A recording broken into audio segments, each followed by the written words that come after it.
Acho que está faltando poucos de pais aqui, eu ia esperar mais um pouco, mas por respeito a quem tem horário, a gente vai iniciar agora, tá? A gente vai gravar o vídeo, aí os pais que não puderem estar aqui, eu vou mandar para eles, pedir para eles assistir, que vai ser importante. Não sei se na correria deu para todo mundo chegar em casa, tomar banho, todo mundo tomou banho? Teve uns que não, veio direto, né?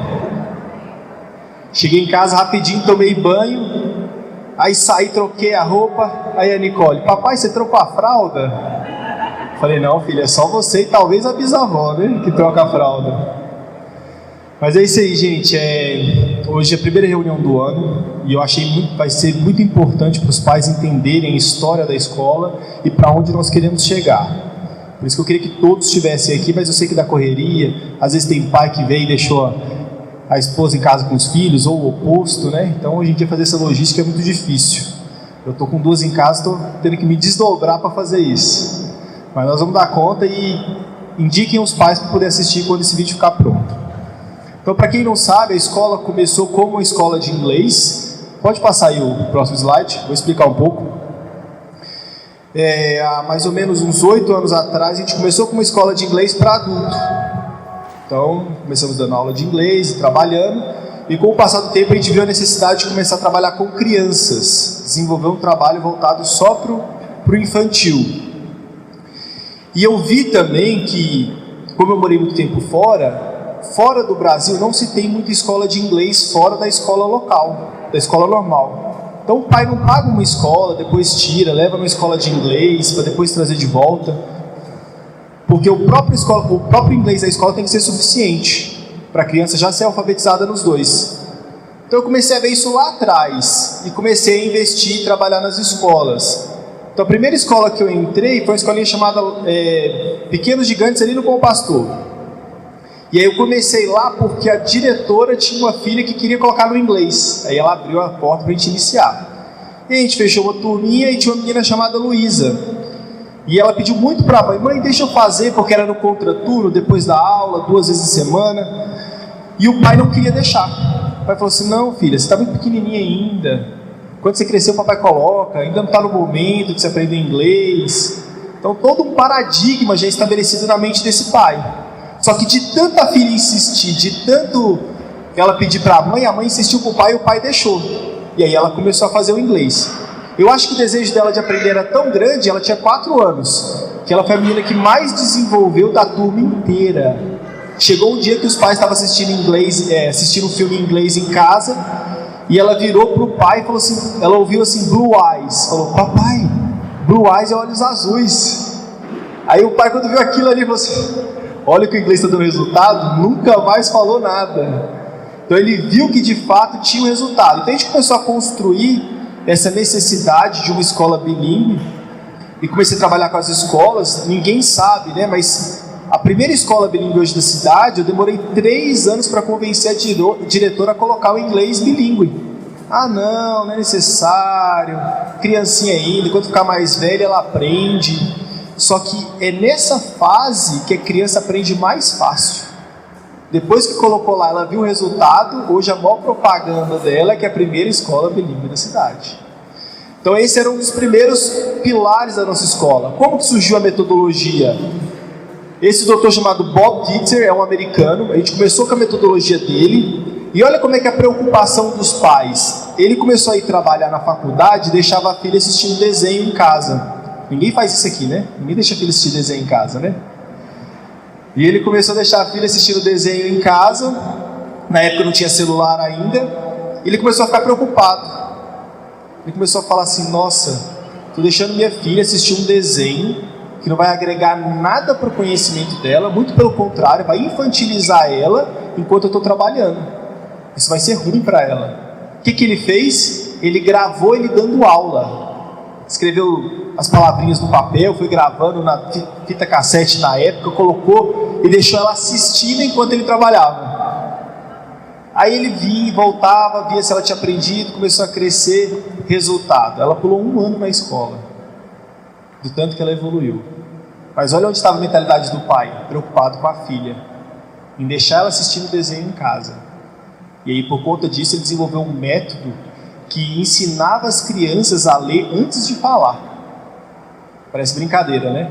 mas tem vários vídeos, depois eu mando para vocês, de crianças no mundo todo que ela ainda não fala, mas o pai levanta a plaquinha e fala assim, touch your nose, toca o dedo no nariz, a criança já vai lá e põe o dedo no nariz. Espalha as figuras no chão e fala assim, which one says mouth? Qual que diz mouth? Qual que fala boca? Ela vai lá e pega. Ela ainda não consegue expressar verbalmente, mas a parte cognitiva dela já evoluiu. Então esse é um dos primeiros pilares da escola, surgiu com essa necessidade da gente conseguir trabalhar a criança na melhor fase de aprendizado. Só que precisou quebrar um monte de paradigma, porque até então, até ano passado, ninguém via essa necessidade. Depois que o SEC veio, aí veio a nossa, hoje tem a Maple Bear, hoje todo mundo já vê a necessidade, todas as escolas estão tendo que correr atrás. Então daqui a pouco o bilíngue não é mais um diferencial, tá? Isso eu vi lá atrás. Só que os pais da época, os diretores da escola não conseguiam enxergar isso como necessidade. Daqui a pouco você só vai matricular um filho numa escola, é bilíngue? Porque não vai ser mais um diferencial. Então isso é um dos pilares para nós. Eu estava só com a escola de inglês. Só que quando minha esposa engravidou, aí eu vi a necessidade de abrir uma escola real. Por quê? Aí eu vou explicar para vocês. Pode passar. Eu, para quem não sabe, sou formado em psicologia. Formei na Florida Christian University, na mesma faculdade do Augusto Cury, do Paulo Vieira. Depois vocês dão um Google aí, vocês pesquisam. E lá na minha formatura eu conheci uma senhora que estava fazendo mestrado em educação cristã, porque não tinha no Brasil. Ela teve que ir para fora fazer, porque não tinha no Brasil. E aí eu conheci ela, fui entender um pouco da história dela. Ela falou assim, não, eu tenho uma escola no Brasil, já tem 20 anos, se chama IAVEC, Instituto Avançado de Ensino Cristão, é quarta no estado de São Paulo no Enem. Eu falei, tem que conhecer essa escola, né? Nunca ouvi falar nada disso. E aí, quando eu regressei ao Brasil, fui à escola dela. Quando eu cheguei lá, eu fiquei impactado. Entrei na salinha, todas as crianças orando, reforçando os princípios cristãos, os valores da família. Eu falei, nó, eu estou acostumado a trabalhar nas escolas aqui implementando inglês, eu nunca vi isso. Os trabalhos nos murais sobre C.S. Lewis. Para quem não sabe, C.S. Lewis foi um professor de literatura em Oxford e Cambridge. E era um professor cristão que deixou uma literatura vasta e nenhuma escola aqui trabalha isso. Para ficar mais familiarizado, não sei se vocês viram Crônicas de Nárnia, ele é o autor de Crônicas de Nárnia. Então nós temos várias influências. E aí eu fui me aprofundando, fui conhecer a ICEP, que é a Associação de Escolas Cristãs de Ensino por Princípio, e lá já de cara, a pedagoga subiu aqui no palco e falou assim, olha gente, eu tenho doutorado em pedagogia. E nunca, em momento nenhum, me apresentaram nenhum autor cristão dentro da minha formação. Depois que eu fui estudar por fora, que eu fui pesquisar, que eu descobri o tanto de autores cristãos que influenciaram na educação. Só que não sei porquê, isso não é ensinado nas faculdades. Então a ICEP, ela começa tendo que dar essa reciclagem para os professores, para que eles entendam o que é você incluir a família, os valores, os princípios. Eu vou passar depois um vídeo para vocês entenderem o que tem acontecido nas escolas no Brasil, não só no Brasil, no mundo todo. Tanto é que quando houve o 11 de setembro, chegaram para a filha do Billy Graham, não sei se vocês conhecem, mas perguntaram para ela, isso lá nos Estados Unidos, onde estava Deus quando o 11 de setembro aconteceu? Quando as Torres Gêmeas, quando o avião atingiu as Torres Gêmeas? Ela respondeu, onde está Deus? Vocês excluíram a Bíblia das escolas, vocês proibiram a oração dentro das escolas, Deus, como é educado, se retirou. E agora vocês perguntam onde está Deus? Não, vocês tiraram ele primeiro da vida de vocês. Olha a resposta que ela deu para o jornalista. Por quê? Porque estava sendo já uma tendência essa retirada da visão cristã dentro das escolas. E aí a ICEP surgiu lá, chama Principal Approach, abordagem educacional por princípios, que eles começaram a resgatar os princípios e os valores dentro da educação, que eles viram que o resultado era muito negativo quando você tirava os valores e os princípios morais. E aí ela falou assim, a mesma Bíblia que fala que não deve matar, não deve roubar, vocês excluíram. Aí acontece o atentado. Então é importante os pais terem esse entendimento do que é valor para eles. Então hoje os pais estão com motivações que não foram ensinadas para escolher uma escola. E por conta disso, às vezes, vem as consequências. Pode passar. Vamos lá. Esse aqui é um dos provérbios que norteia o nosso ensino, né? Ensine a criança no caminho que deve andar, e ainda quando for velho, não se desviará dele.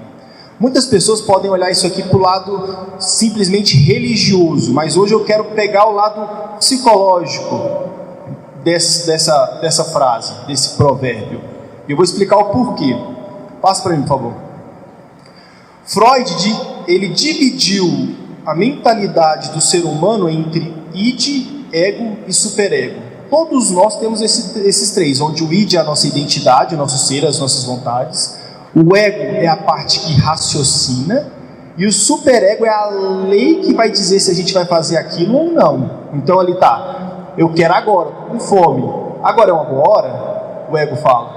E aí o superego vai dizer se você vai fazer ou não. Então, por exemplo, alguns de vocês, estou com vontade de ir no banheiro. Mas espera aí, tem que esperar terminar aqui ou não? É falta de educação eu levantar e ir no banheiro agora, ou eu posso esperar? O que vai determinar se você vai levantar e vai no banheiro agora, ou se você vai ficar aqui, foi a lei que foi introjetada em você na infância.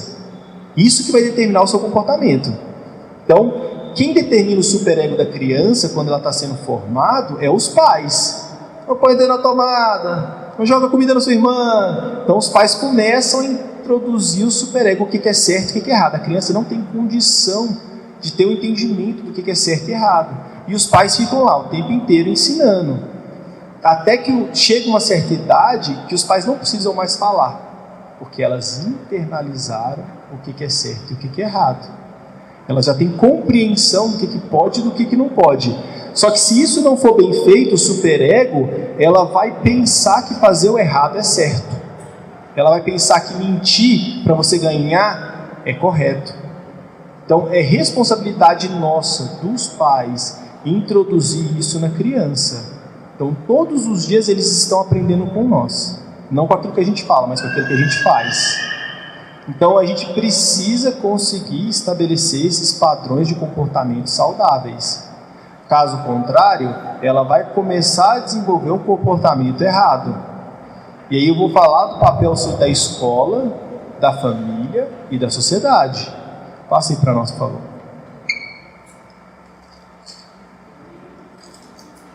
De onde vem nossa lei moral?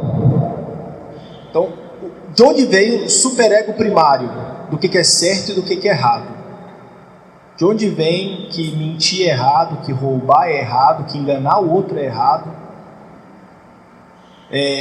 Pessoas vão estudando, historiadores, eu inclusive encontrei um médico que foi até o Egito para acreditar que a gente vinha do hinduísmo. Mas hoje se fala muito da cultura judaico-cristã, que as nossas leis morais veio da Bíblia. Então, se você for pegar as principais faculdades nos Estados Unidos, Harvard, Cambridge, Oxford, Princeton, todas elas, pode olhar no estatuto que está lá, todos os princípios, os valores e as morais cristãs. Então isso norteia o que é certo e o que é errado.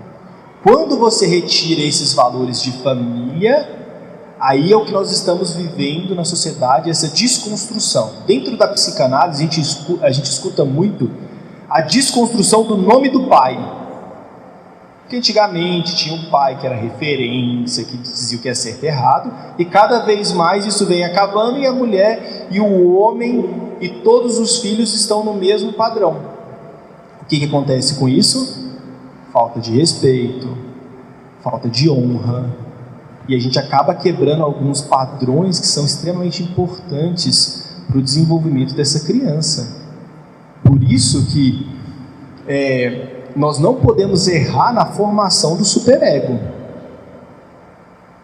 Conseguir introjetar neles o que é certo e errado. Caso contrário, quando ele envelhecer e você não estiver perto, ele vai sofrer as consequências. Então nós estamos aqui juntos como pais para ver a melhor forma da parceria entre família e escola para desenvolver isso saudável. Que não é muitas preocupações hoje em dia de um pai dentro de uma escola, mas é o que acontece. Passa para nós, por favor. Vou falar para vocês 3 exemplos dessa questão da formação do superego, tá? Isso é muito importante, eu espero que você preste bastante atenção. Isso aqui é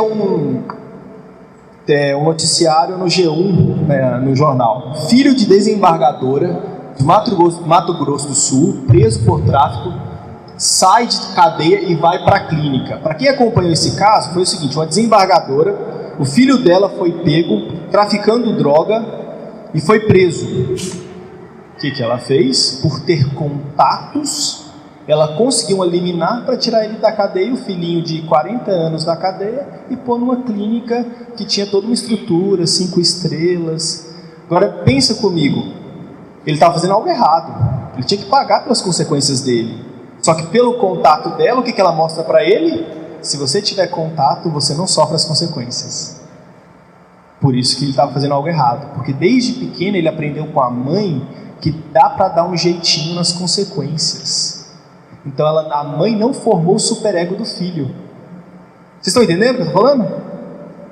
Então a mãe não formou o superego. E quando o filho filhinho de 40 anos é preso, ela vai lá e usa do tráfico de influência para tirar ele da cadeia e ir para uma clínica. Então vocês verem que essa falta de compreensão da formação do superego está em todas as classes. Aqui nós falamos de uma desembargadora do Rio de Janeiro. E ela errou lá na infância, nos 5 primeiros anos, quando é formado o caráter, que é onde seus filhos estão na escola. Esses dias, tem alguns anos, eu estava esperando para estacionar ali no centro, em frente ao Costa Rangel. Estava esperando, o cara saiu, chegou um cara de Hilux, estacionou. Eu buzinei e falei: ó, você não viu que eu estava esperando aqui? Não, cheguei primeiro. Quando eu olhei o comportamento dele, eu já vi que ele não tinha o superego. Aquilo ali não era o valor para ele. O valor para ele era passar os outros para trás. Então, o que eu perguntei para ele? Você tem certeza que é esse legado que você quer deixar na sociedade? Se é esse, pode ficar com a vaga. Quanto mais tempo eu ficar próximo dele, pior é para mim, porque ele não tem um superego saudável, que a mãe dele não formou lá atrás. Vocês estão entendendo? Tem um pior ainda, que é um caso, esse eu conheci, foi em Goiás, não vou dar os nomes, né? Mas se vocês pesquisarem, vocês vão conseguir encontrar. Meu pai tem um conhecido que ele é contador, e do nada ele começou a compartilhar com meu pai a mágoa dele. O filho de 40 anos tinha desaparecido. Quando foi descobrir, ele morreu na Colômbia traficando droga no avião dele. Sabe qual foi o questionamento dele para o meu pai? Eu dei tudo para o meu filho que eu não tive. Eu dei casa, dei profissão, dei casa, para ele morrer assim? Aonde eu errei? Na formação do superego. Então, em vez de dar para os filhos aquilo que você não teve, ensine o que não te ensinaram. Vou repetir, em vez de dar para os filhos aquilo que você não teve, ensine o que não te ensinaram. Então, nesse caso desse pai, a mágoa dele era: puxa, me esforcei tanto para dar o melhor para o meu filho, para ele morrer traficando droga na Colômbia. Pais, eu quero que vocês entendam isso. O filho dele estudou nas melhores escolas, teve os melhores professores. Nada disso adiantou para que ele fosse um adulto saudável, porque não era uma preocupação dele lá atrás.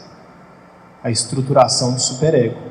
E nós precisamos mudar nossa mentalidade quando estamos pensando numa escola, porque a escola precisa trabalhar em parceria com os pais, porque às vezes ele passa mais tempo na escola do que com os pais, quem fica no integral. Então, se os pais não despertarem, opa, eu tenho uma responsabilidade junto ali, vamos trabalhar para a gente conseguir desenvolver um adulto saudável, porque nós somos responsáveis por que tipo de adulto nós entregamos para a sociedade. Vai chegar um momento que nós não vamos estar mais aqui, eles vão ser nossa continuidade aqui na Terra. Então nós precisamos ampliar nossa mente em relação à educação, tanto na escola quanto em casa, para desenvolver alguém saudável. Pode passar.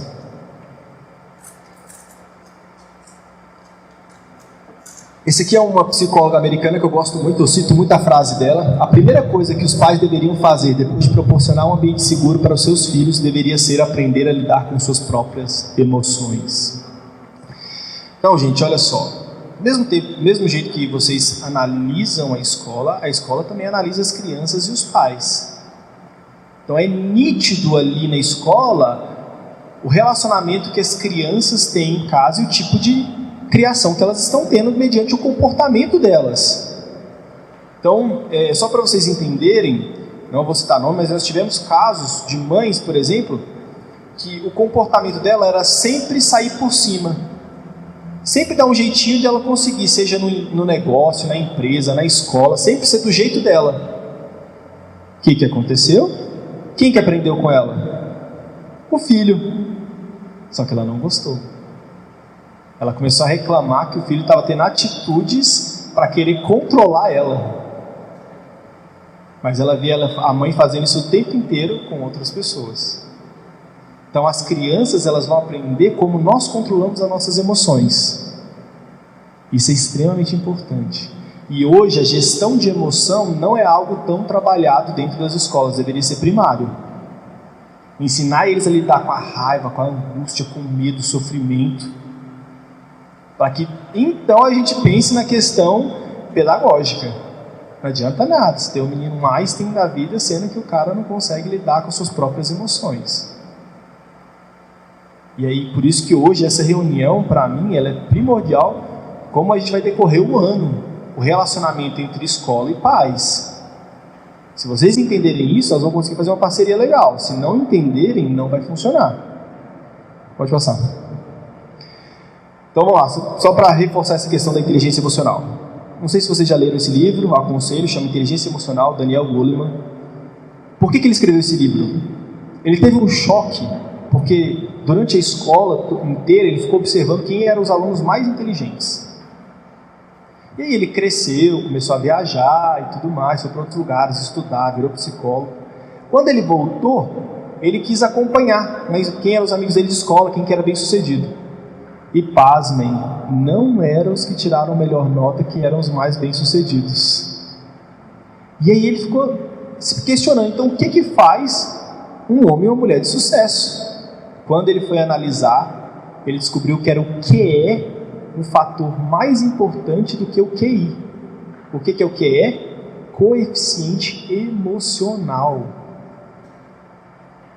O coeficiente emocional, muitas vezes, ele vai determinar o nível de saúde do seu filho, de sucesso. Então precisamos hoje mudar a nossa forma de olhar a escola voltado mais para uma área emocional. Se a gente continuar com a mesma maneira lá atrás, igual eu estou falando, igual eu vi lá atrás a questão do bilíngue, e todos os pais, não, é para criança, as escolas, não, ainda não precisa. Agora todo mundo viu o resultado, que é nessa fase que tem que investir. Quanto mais velho, mais difícil vai ficando. Mesma coisa na formação do emocional. Pode passar. Um outro psicólogo que eu gosto bastante é o Jordan Peterson, e ele fala que a melhor coisa que o pai pode dar para o filho é que ele aprenda a ser sociável. Olha que forte. Porque ele diz que vai chegar um momento que você não vai estar mais próximo do seu filho. E se ele não for uma pessoa sociável, nada do que ele fizer vai dar certo. E aonde ele aprende a ser sociável? Olhando como é que os pais lidam na escola, nos lugares. Por isso que eu trabalho muito com as professoras, desde os primeiros dias. Eu falo com elas, olha, a parte pedagógica é muito importante para mim sim, mas acima da parte pedagógica são o seu comportamento e seu caráter. Porque as crianças, elas vão aprender como vocês tratam umas às outras, como vocês lidam com o diferente. Muito mais do que o que vocês estão falando em sala de aula. Então isso na nossa escola eu garanto para vocês, é uma coisa que a gente martela muito com os professores. Questão de tratamento, de respeito, de lidar com os conflitos. Pode passar.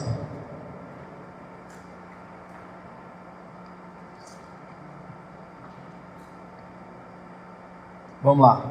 Eu quero que vocês façam esse teste com o filho de vocês em casa, tá? Isso aqui é um fator determinante do nível de autocontrole que seus filhos têm. Às vezes vocês podem até achar na internet. O que é esse teste? Você pega, põe um chocolate na frente do seu filho e fala, olha, a mamãe vai sair, vai no banheiro. Se você não comer até eu voltar, você ganha 2. Quem é que acha que o filho vai esperar ou vai comer? Pode levantar a mão, vai esperar? Vai esperar? Ou então vai. Hã?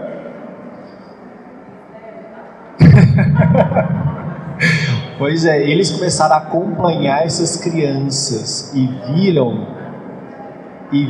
que essas crianças que sabiam esperar para ganhar o dobro, elas desenvolveram melhor na vida. Por quê? Porque elas aprenderam que muitas vezes sacrificar o presente para colher algo melhor no futuro vale a pena. Então é bom você ensinar os seus filhos a controlar os impulsos. Porque se ele não tem esse superego que controla, ele vai fazer o que ele pensa. Se ele faz o que ele pensa sem controle, logo vai ter consequências. Depois vocês fazem o teste e me manda pra mim, tá? Faz um vídeo, coloca um vídeo na câmera na frente assim. Hein, Hélida? Não? Pode passar.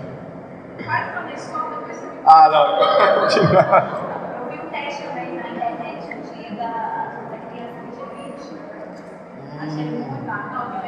Muito legal. Vamos fazer. E aí eu mando o vídeo para vocês. Vamos ler comigo. Vou ler aqui, vocês acompanham aí, por favor. Segundo dados estatísticos da Unicef, a mortalidade infantil no Brasil ainda é uma grande ameaça. Crianças, em especial na faixa etária de até 5 anos, morrem em consequência de doenças respiratórias e diarreias. Essas doenças poderiam ser evitadas pelo simples ato de lavar as mãos com sabonete. O hábito de lavar as mãos, principalmente após o uso do sanitário e na preparação dos alimentos, tem o poder de livrar essas crianças de uma morte prematura. Gestos ou hábitos simples podem ser milagrosos na vida de uma criança. Lavar as mãos com sabonete pode salvar uma vida. Assim como um sorriso, um carinho, a presença dos pais ou dos cuidadores, pode salvar uma criança de possuir um mundo interno frágil, inseguro, carente e sombrio. Quantas crianças atualmente padecem da ausência dos pais, mesmo cercados de pessoas? O período de até 5 anos é de fundamental importância na formação do caráter de uma pessoa, quando um dos fatores principais é a presença e o cuidado dos pais. Vivemos a época da criança terceirizada. Outros estão realizando as funções de mãe e pai deveriam exercer: a escola, a creche, a babá, funcionário de casa, a tia. Criança que desde cedo são institucionalizadas, recebendo tratamento, carinho e atenção de forma coletiva. Claro que são diversos os motivos para essa situação, e cada caso tem sua justificativa, mas nenhuma delas é suficiente para que a educação, o ensino dos limites, o compartilhar das conquistas que a criança vai experimentando ao longo do seu crescimento sejam legados a outros. Lavar as mãos com sabonete é tão importante quanto ser presente na vida do filho.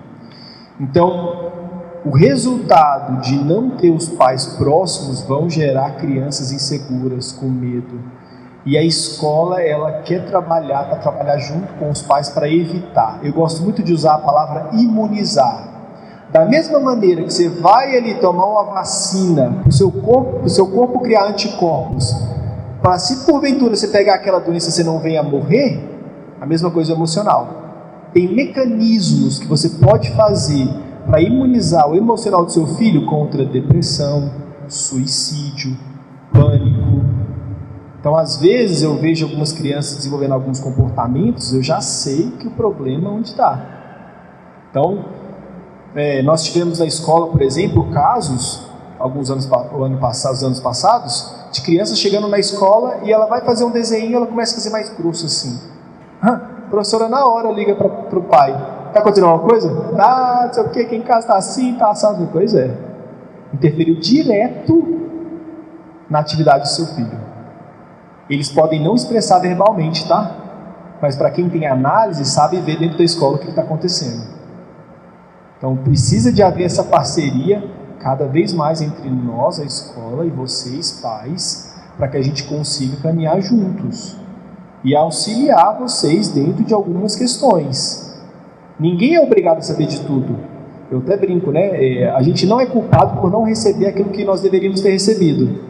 Mas a partir do momento que nós identificamos, nós somos responsáveis por buscar tratamento. Combinado? Pode passar. Fala, minha filha. Combinado? Combinado? Vamos lá. Para formar o sujeito, família, sociedade, escola. Então esse trio é o que vai formar. Então os pais ali preparando o superego, a escola treinando a parte pedagógica e a parte socioemocional para entregar alguém para a sociedade saudável. Não tem como, tá? Só os pais dificilmente, só a escola impossível, precisa dos dois. Nós estamos tendo um resultado muito ruim no Brasil em relação à educação. O índice de depressão infantil aumentou drasticamente. Então, depois eu explico o porquê dentro dos gráficos, mas tem a ver com a criação dos pais e com a preocupação em relação a que escola eles colocam. Pode passar. Quais as motivações para escolher uma escola? Por que você escolheu a Laio? Isso aqui eu gosto de trabalhar muito com os pais, isso para mim é muito importante. Por que você escolheu a Laio? Tem que estar... Então, tem pais aqui que são novos, tem pais que já estão há alguns anos, mas isso é bom a gente reforçar. Tá? O que eu tenho visto em consultório? Agora eu vou trazer de consultório para vocês entenderem o resultado disso na sociedade, que é drástico. Qual que está sendo a motivação dos pais em escolher uma escola? Eu vou procurar a melhor escola pedagógica para que meu filho tenha a melhor educação, para que ele passe uma faculdade e tenha a melhor carreira e seja bem sucedido financeiramente. Legal? Não é essa? O pai quer que o filho seja bem sucedido, não tem nenhum pai que quer que o filho seja mal sucedido. Só que o sucesso do pai, na 90% atrelado a financeiro, profissão, carreira. O que tem acontecido hoje? Pode olhar. É estatística, tá? Sem medo de errar. Nós estamos tendo adultos que estão sendo bem-sucedidos financeiramente, mas impossíveis de manter um casamento, de criar os filhos de maneira saudável e de gerir suas próprias emoções. Só você dar uma olhada em volta do seu ciclo de família, você já vai identificar. Antigamente falava que a adolescência ia até 15, 16 anos. Hoje está falando que vai até 35. Porque cada vez mais as pessoas estão ficando infantis. Foco só no financeiro. Não que não seja uma prioridade, tem que ser, mas quando é só isso, é um problema. Eu, quando estava estudando psicologia, eu vi um termo que chama egocintônico e egodistônico. Isso aqui é para os pais entenderem, tá? E aí eu fui aprofundar o que era. O Conselho de Medicina fez uma parceria com o Conselho de Psicologia para tentar sanar um problema dentro da medicina. Os professores estavam preocupados com a quantidade de médicos que estava sendo formado, que eram ruins, péssimos. Por quê? Para você ter uma carreira, o egocintônico é quando o seu ser ele está em sintonia com a carreira. Egodistônico é quando o seu ser está em dissintonia, não está em sintonia com a carreira. Então como é que você pega um jovem de 18 anos, põe na faculdade, que ele ainda está se conhecendo, crescendo, e começa a ver o mundo de maneira microbiótica, lidar com morte, perda, sangue, o tempo inteiro? Como é que você faz ele amadurecer da noite para o dia? E aí o que estava acontecendo? Pela sociedade está impondo para os filhos escolher medicina, porque teoricamente é uma carreira que dá um retorno rápido financeiro. O que estava acontecendo? Pegando pessoas que não têm a sintonia com a carreira, não são egocintônicos com a medicina, e colocando na carreira. Quantas vezes já foi atendido por um médico mal educado? Não sabe lidar com perda, com luto, porque ele não está na carreira. E eu te garanto, tem muitos médicos infelizes. Financeiro bem, financeiro horrível, emocional horrível. Eu falo isso, eu sou vizinho do Rick, ele é hoje coordenador da ACOM aqui em Divinópolis, então toda festa que tem ali de aniversário, tá todos os oncologistas da cidade. Eu converso com eles, gente, 45 anos não casou, não tem filho, tá infeliz. Teve uma que falou pra mim que às vezes chega final de ano, ela fica mal, tem que parar de olhar o Instagram, porque ela vê alguém viajando, ela fica depressiva. Jesus amado, que isso? Vocês estão entendendo onde a sociedade está levando as pessoas? Há um sucesso que não sei se é tão sucesso assim. Então, quando minha esposa engravidou e eu trabalhando nas escolas, depois de conhecer a ICEP, Eu comecei a ficar preocupado. Falei, não quero que minha filha se torne um robô. Seja doutrinada somente para isso. E aí eu lembro que eu perguntei para uma das oncologistas que estavam lá. Eu falei assim, você acredita que você foi doutrinada na faculdade? Ela falou, fui. Demorei muitos anos para entender que eu fui doutrinada na faculdade. E olha que loucura, eu sabia a resposta, mas eu queria ver o que ela iria responder. Porque nem sempre as pessoas percebem. Então tem que criar os filhos para se prepararem para isso. Para conseguir pensar por si só e não só receber tudo aquilo que eles ensinam. Passa para mim, por favor.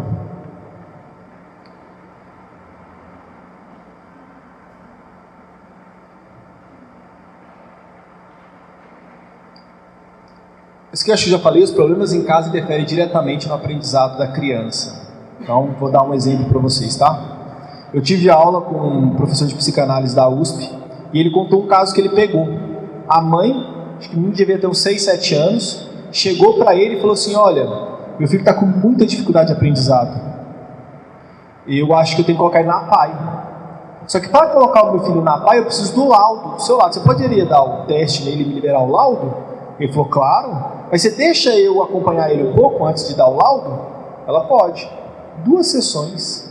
Ele começou a fazer o teste, chamou a mãe e falou assim, aqui, você está com problema em casa? Ela falou assim, não, é que eu separei do pai do menino e agora ele fica comigo, dorme comigo, faz tudo comigo em casa e tal. Eu falei, é isso, complexo de Édipo. O que isso quer dizer? Quando o pai saiu de casa e ficou só o filho e a mãe ficou reforçando, você é o hominho da casa, você cuida da mamãe, e dormindo com a mãe, ele criou no emocional dele que ele deveria amadurecer para poder assumir esse lugar de pai da casa. Então ele não conseguia mais aprender, porque o emocional dele estava o tempo inteiro, como que eu vou amadurecer para poder cuidar da minha mãe? Aí ele falou para ela, olha, você vai voltar para casa, você não vai falar aquele hominho da casa, você vai colocar ele na cama dele, vai falar que ele vai dormir na cama dele, que ele é uma criança. O menino voltou a aprender na escola. Se não tivesse acompanhamento, talvez até hoje ele estaria na APAE. O que eu estou mostrando para vocês? Não adianta ter a melhor pedagogia na escola se em casa os pais não fazem o dever de casa. E aí a gente vem para fazer essa parceria de fornecer as ferramentas, atendimento, que eu vou falar para vocês no final, e um acompanhamento, e mostrar, olha, seu filho está com essa dificuldade, vamos ver o que é. É em casa ou é por parte dele? É fisiológico ou é psicológico? E aí a gente consegue desenvolver crianças mais saudáveis. E aqui eu vou aproveitar para fazer um desabafo de consultório novamente. Os pais precisam amadurecer e parar de querer tratar nos filhos um problema que é deles, tá? O que eu tenho visto bastante hoje em consultório em relação à criação de filhos. Os pais estão com problema igual esse caso que eu falei de separação. Eles não tratam, os pais não tratam o problema, não têm às vezes a humildade de procurar um acompanhamento, um tratamento. O filho começa a apontar problemas aqui, porque ele é sempre o elo mais fraco. Então ele começa a dar birra, ou ficar com depressão, ou falta de aprendizado. O que o pai faz? Em vez do pai procurar ajuda, ele vai mandar o filho para um psiquiatra. O que o psiquiatra vai fazer? Medicar o menino. Por quê? Porque os pais não estão tendo a responsabilidade de entender que o seio interfere no aprendizado da criança. Então é importante os pais verem como isso está tudo ligado. E hoje a nossa sociedade, cada vez mais eu fico assustado, tem amigos que medicam os filhos assim, com 2 tarja preta, aqui em Divinópolis. Naturalmente, nada contra remédio, tá, gente? Só que eu acho que na grande maioria o problema não é remédio. Teve casos também de criança com dificuldade na escola, a psicóloga falou para ele, você brinca com seu filho em casa? Não. Então começa a brincar. Chegava do trabalho, começou a sentar com o filho e brincar, o menino começou a desenvolver na escola. Então, gente, isso é sério. Isso não é brincadeira. Quando nós temos filhos, nós precisamos nos responsabilizar para que tipo de ser humano nós estamos entregando para a sociedade. E a escola, ela precisa fazer parte disso com os pais. Porque vocês entregaram o bem mais precioso de vocês nas nossas mãos, mesmo que seja por 5 horas, 4 em alguns casos, ou o dia inteiro. Então, se não houvesse ligação entre nós, vai ser difícil a gente conseguir identificar o erro e ajudar. Pode passar. Eu vou tentar passar bem rápido. Vocês já ouviram falar das 5 linguagens do amor e tem os 7 níveis de amor também. Nos 7 níveis é como a criança desenvolve o emocional e o psicológico dela. Primeiro amor, porneia. O que acontece? Quando a criança nasce, a mãe dá 100% de amor para a criança. O que a criança dá de troca pelo amor que ela recebe? Alguém me fala? Chorar, cocô, né? Noite sem dormir. Exatamente isso. A mãe dá 100% e o filho não dá nada em troca do amor que ele recebe. Esse é o primeiro amor que o filho vai receber sem precisar dar nada em troca. É um amor infantil, não tem responsabilidade, não precisa devolver esse amor. E a mãe ali só dando. Só que chega uma certa idade, precisa haver a introdução do pai dentro desse elo. Por quê? Vai acontecer o que nós chamamos de amor estorgé, que é o amor ao diferente. Até os 3 anos a criança ainda tem a mentalidade que ela é simbiótica com a mãe, ela ainda é um ser sozinho junto com a mãe. Então, por ela ser um ser só com a mãe, por ter ficado 9 meses na barriga, ela ainda não ter compreensão de mundo, de fora e dentro, é necessária a introdução de um terceiro e que ela veja um amor entre o pai e a mãe. Vê que existe amor ao diferente, a gente chama de amor ao diferente, alguém que é diferente de mim e da minha mãe. Quando não há essa introdução da visão do pai e de um amor de 2 adultos, o que vai criar? Uma criança com preconceito, com racismo, que só sabe amar quem é igual a ela. Já viu aqueles futebol que o cara bate no outro, que o outro torce para um time diferente? Dá até morte. Aonde que formou isso? Lá na infância. Só aprende a amar quem é semelhante. Não aprendeu a amar o diferente. Por isso a figura, a introdução do pai, até os 3 anos, vai determinar o caráter dele o resto da vida. Quando não há, você pode acompanhar que vai ter um déficit lá na frente. Se o pai morreu, teve um caso nos Estados Unidos que o psicólogo ficou impressionado como que o menino tinha um pai forte dentro dele, porque o pai tinha morrido na guerra. Só que a mãe falou para o psicólogo, olha, desde pequeno eu mantenho a imagem dele presente na vida do meu filho. Nossa, se o pai tivesse aqui, ele ia estar feliz. Se o pai tivesse aqui, então sempre ficou forte, mesmo sem a presença física do pai, a mãe conseguiu transferir isso para o filho. Depois disso começa o amor filia, que é o amor fora da família. E aqui eu tratei um caso, ele não é daqui, mas é de uma cidade próxima, que às vezes alguns pais têm aquele de querer ser amigo do filho.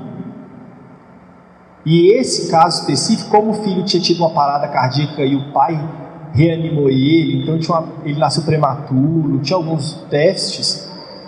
O pai tinha um apego tão grande pelo filho que ele queria proteger o filho de uma maneira que vocês não acreditam não. E ele falava, eu sou seu melhor amigo e não sei o quê. Só que amigo significa alguém de fora da família que eu considero como se fosse da família. Pai não é amigo, pai é da família. O pai precisa confrontar o filho vai sair emburrado, mas outro dia ele vai sentar na mesa e falar, benção pai, benção mãe. Ele não tem escolha. Um amigo não. Um amigo sai emburrado, fica 1 mês, 2 meses sem falar, 5 anos. E aí ele fazia isso porque o filho nasceu prematuro, então ele tinha uma super proteção que danificava o emocional da criança. Porque toda vez que ele ia para a escola, ele não fazia amizade. Porque eu e meu pai é meu amigo, então o pai ocupou o lugar de amigo do filho. Então ele não desenvolveu o emocional necessário para manter uma amizade. E se você não consegue manter uma amizade, você não vai conseguir ir para um relacionamento. O treinamento para o casamento é o relacionamento com os amigos. É difícil demais manter uma amizade.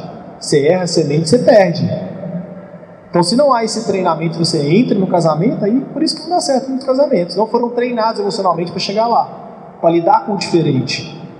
Eu vou passar rápido porque a gente não tem muito tempo, mas logo em seguida vem o amor materno, que aí nesse caso você já está preparado para ser mãe. Dar 100% e não receber nada em troca. Então, às vezes você vê mãe muito estressada, talvez ela não estava muito preparada. Por isso precisa passar das fases. Se você pula etapa, você vai ter problema lá na frente. Então, quando você já está plena, você já consegue dar sem esperar nada em troca. Isso do filho, né? Logo em seguida, o amor paterno. Esse aqui é um dos mais desafiadores. Por quê? Enquanto a mãe traz para dentro, o pai envia para fora. A mãe é responsável por ensinar o filho a cuidar das questões pessoais, emocional, sentimento, higiene. E o pai as questões externas, casamento, faculdade, escola. Então, se depender da mãe, às vezes o filho nunca vai fazer faculdade fora, né? Fica sempre próximo. Já o pai, já com 10 anos, já quer que o filho saia. Então, é um passo. Amém. Então, o pai é responsável por fazer isso. E é muito mais difícil você crer que o que você ensinou para o seu filho é o suficiente com ele estando longe. É mais fácil ele perto, né? Você está vendo? Para você confiar que o que você entregou para ele foi o suficiente, é difícil. Por isso que a gente fala que o parto paterno é mais difícil que o parto materno. Porque você tem que confiar que o que você entregou é suficiente para ele ir para fora e ser saudável. E por último, e aí quando você passa por esse, você chega no amor ágape, porque aí é o amor divino. Nesse nível, você é um adulto pleno. O que isso quer dizer? Que você já entendeu que sua família é a sociedade. E que você pode dar sem esperar nada em troca. Porque você já está pleno. Então eu vejo às vezes pessoas querendo fazer ONG, ajudar os outros, aí o outro não corresponde como ela esperava, na expectativa, sai frustrado. Não, mas eu fiz para o outro, ele nem agradeceu. Então você fez querendo reconhecimento. Você não fez de livre e espontânea vontade. E aí acaba gerando confusão, transtornos, enfim. Vamos lá. E aí, para isso, nós precisamos quebrar paradigmas. Primeiro que eu quebrei aqui nessa cidade, eu creio, né, que foi introduzido, questão do inglês. Segunda, que eu acho muito importante, os pais com a motivação correta na escola. Focando no emocional, focando na parceria. Se a gente não quebrar essa mentalidade de melhor escola é aquela que vai... Qual que é a propaganda das escolas aqui? Tantos passaram na faculdade, tantos passaram na faculdade. Como se isso fosse um troféu. Para mim o troféu é minha filha estar bem casada, feliz. Não significa que foi o número 1 na faculdade que é um cara saudável, tá? Não é porque ele foi o primeiro ali no Enem que... Às vezes está tomando vários remédios antidepressivos e está lá em primeiro lugar. Não é isso que eu quero para minha filha. Então os pais têm que entender o que é valor para vocês. O que eu vejo é que os pais muitas vezes não têm compreensão dos próprios valores. E aí por conta disso, o que acontece? Acontece o que aconteceu aqui em Divinópolis, aquela questão do Padre Christian. Que ele falou que estava ensinando o poliamor numa escola. Chamaram a psicóloga para ensinar o que é o poliamor. O pai pagando caro, colocando o filho numa escola cara, para o psicólogo ir lá ensinar, namorar várias pessoas está ok, viu? Não tem problema não. Você ia ficar feliz, né, com a aula dessa? Então assim, só que sabe quem está errado? A escola não está errada. Não acho que o integral está errado. Os pais estão errados. Porque os pais deveriam saber quais valores é daquela escola, antes de colocar o filho. Só que os pais não olham. Olha a estrutura, olha não sei o quê, olha o material pedagógico, mas valores e princípios ainda não é uma prioridade aqui. Nós precisamos quebrar esse paradigma. Não tem nada de errado com o que eles ensinam. Pais que querem reforçar esse tipo de ensino, matricula, não está errado. Agora, o errado é você não saber que tipo de valor aquela escola tem, matricular o seu filho e lá na frente ver que está ensinando outra coisa oposta do que você acredita. Isso é errado. Só que hoje, sabe o que acontece? As escolas não são tão claras, elas são camufladas. Então elas não expõem de fato quais são os valores da liderança, dos professores. Eles vão colocar um monte de coisa na frente e por trás, no dia a dia, vão estar ensinando quais são os valores, os princípios, e isso que vai estar formando o caráter dos seus filhos. Por isso que eu corri para abrir escola, porque eu trabalhei nas escolas. Porque eu não vi uma que se adequasse aos valores e os princípios que eu gostaria para os meus filhos. Então, se esses são os valores e os princípios que vocês também querem para os seus filhos, nós vamos fazer uma parceria para conseguir fortalecer cada vez mais. Nós estamos no nosso 4º ano. Já tem uma longa caminhada aí pela frente. Mas nós precisamos já desenvolver essa mentalidade de parceria para desenvolvimento do cidadão saudável. Eu vou passar agora, mas sempre vou deixar por último. Eu vou passar um vídeo agora. Ele vai ser um pouquinho demorado, uns 10 minutinhos. Mas, por favor, prestem atenção. Isso aqui é o que está acontecendo no Brasil, tá? Isso aqui não é fora, isso aqui é interno, é nosso. Que agora que os pais estão começando a acordar e ter compreensão da educação dos seus filhos na escola. Então eu quero que vocês assistam.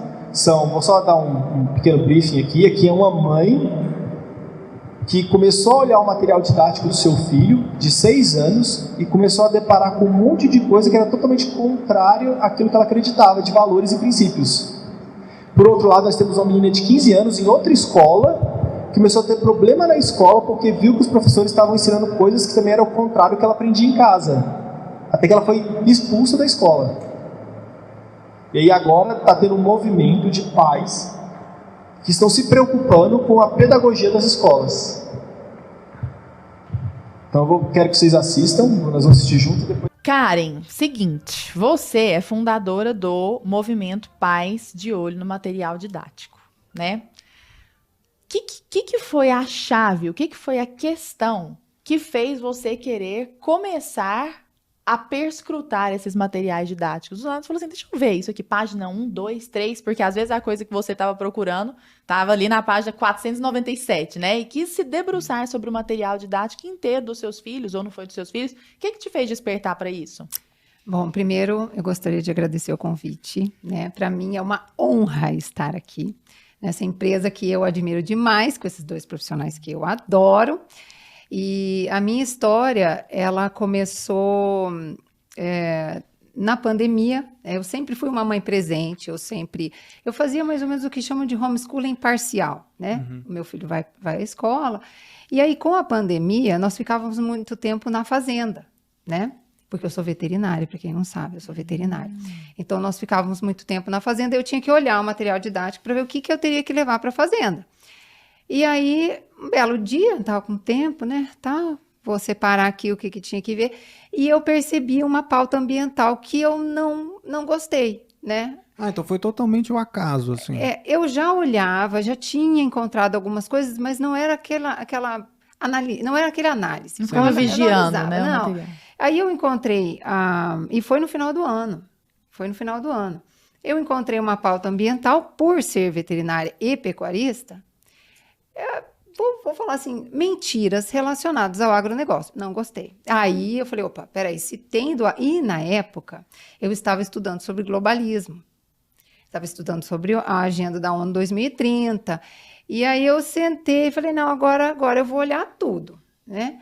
E comecei a olhar. Aquela pulguinha atrás da orelha, né? Aí eu encontrei a agenda 2030 da ONU inteira no material didático do meu filho. Olha só, né? Maravilhoso. E não aguentei, marquei com a diretora e ela não me escondeu nada. Ela falou, olha, Karen, isso não é uma impressão que você está tendo, nós temos que escolher um material didático e esse foi o que, dentro das possibilidades da escola, o que era o melhor. E eu falei, então, mas e aí? O que eu faço? Ela falou, olha, continua fazendo o que você faz. Porque todos já me conheciam na escola, né? Por fazer esse trabalho junto aos meus filhos. Cheguei em casa convencida, falei, beleza, vou continuar, né? Mas eu falei, pô, sacanagem, né? E ninguém vai ficar sabendo disso, ninguém vai falar nada. E eu abri o meu Instagram, que era particular, era privado, comecei a falar, e as pessoas pararam de me seguir no começo. Normal, né? Tipo, não quero saber disso. E aos poucos, assim, as mães começaram a me encontrar. E eu comecei a falar e analisar e pegar cada vez mais materiais didáticos e comecei a mostrar para as mães. E hoje vai ser bem interessante, né, Lara? Porque a gente está aqui com 2 pessoas que são complementares, né, nesse assunto. A gente está com a Karen, né, do ponto de vista dos pais ali, observando como é que é esse material didático dos filhos. E a gente está aqui com a Isa também, né, que ela está passando por isso. Ela está na escola ali, né, ela passou por esse processo da escola, estava no ensino médio, antes do ensino médio, né? Você estava no ensino médio? No ensino fundamental. No ensino fundamental ainda. E é porque eu esqueço, cara, ela é muito jovem. Eu fico, nossa, ela tem mais de 20 anos já, e olha tudo que ela já fez já, né?